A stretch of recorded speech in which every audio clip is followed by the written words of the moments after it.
Francisco de Miranda fue uno de los personajes más fascinantes y visionarios del proceso de independencia latinoamericano, un hombre que soñó con una América unida y libre mucho antes de que ese ideal tomara forma.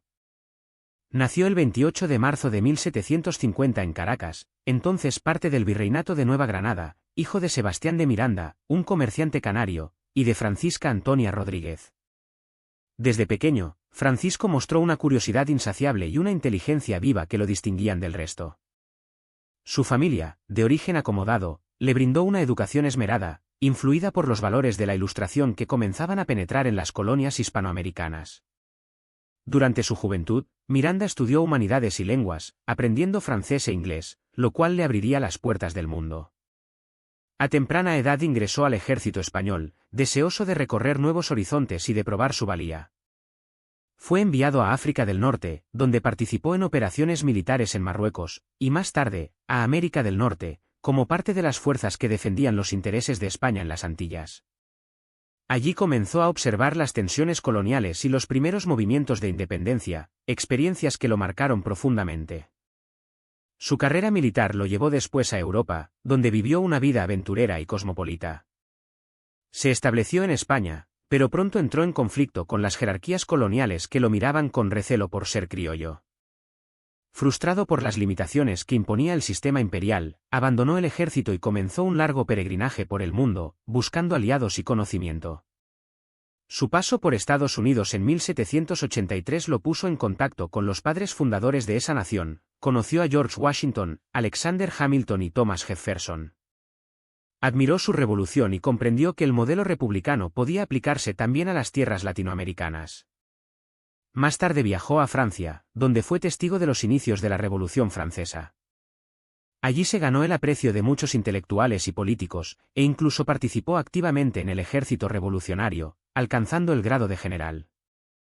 Su nombre llegó a ser conocido en los círculos parisinos como el Precursor, un título que reflejaba su papel en la gestación de las ideas libertarias.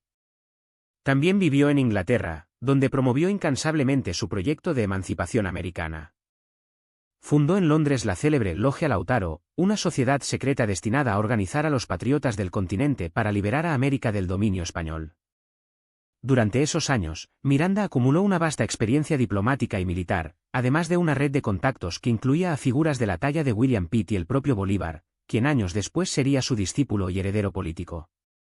Su visión era amplia. No solo quería la independencia de las colonias, sino la creación de una confederación americana unida bajo principios republicanos y de justicia social. En 1806, tras décadas de preparación, decidió actuar. Organizó una expedición desde Haití y desembarcó en la costa venezolana con la intención de iniciar la independencia. Aunque la campaña fracasó militarmente, su bandera, con los colores amarillo, azul y rojo, se convertiría más tarde en el símbolo de Venezuela, Colombia y Ecuador. No logró liberar su tierra en ese momento, pero plantó la semilla de la emancipación que germinaría pocos años después. Con la llegada de los movimientos revolucionarios en América del Sur, Miranda regresó a Caracas en 1810, recibido con entusiasmo por los líderes de la independencia. Fue elegido miembro del Congreso Constituyente, y poco después, nombrado generalísimo de los ejércitos venezolanos. Sin embargo, su destino volvió a ser trágico. Las divisiones internas, la falta de recursos y la ofensiva realista llevaron al colapso de la Primera República. En julio de 1812, ante la imposibilidad de continuar la resistencia, firmó la capitulación. Fue acusado de traición por algunos de sus propios compatriotas, entre ellos el joven Simón Bolívar, quien más tarde lamentaría esa decisión. Miranda fue entregado a los españoles y enviado a prisión. Su vida terminó en cautiverio.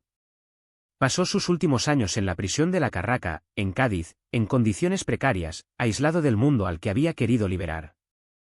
Murió el 14 de julio de 1816, solo y olvidado, sin saber que su sueño comenzaba a hacerse realidad al otro lado del océano. Sin embargo, el tiempo reivindicó su figura. Francisco de Miranda no fue solo un militar o un político, fue un intelectual, un humanista y un precursor de la libertad americana. Sus diarios, llenos de reflexiones sobre historia, filosofía y estrategia, muestran la mente de un hombre adelantado a su tiempo.